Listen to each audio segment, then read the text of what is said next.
श्रीमद् भगवद गीता अध्याय 2 श्लोक 51। श्री कृष्ण कर्मों के फल की आसक्ति के बिना कर्म करने के विषय पर व्याख्या करना जारी रखते हैं और कहते हैं कि यह व्यक्ति को दुख से परे की स्थिति में ले जाता है।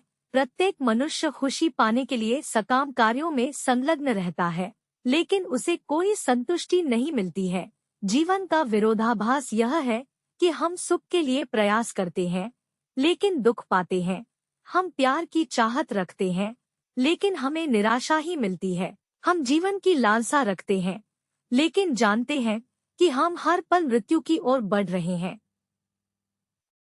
भगवत भक्ति में लगे रहकर बड़े बड़े ऋषि, मुनि अथवा भक्तगण अपने आप को इस भौतिक संसार में कर्म के फलों से मुक्त कर लेते हैं।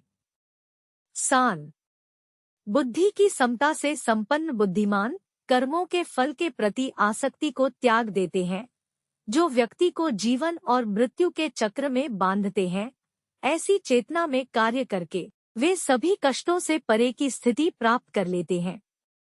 कर्मजं बुद्धियुक्ता ही फलं त्यक्त्वा मनीषिणः जन्म बंध विनिर्मुक्ताः पदं गच्छन्ति नामयम्।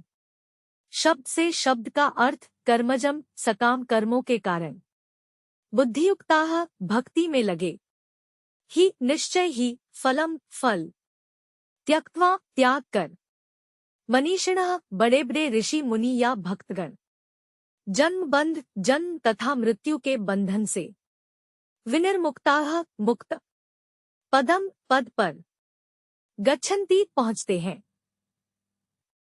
अनामयम बिना कष्ट के,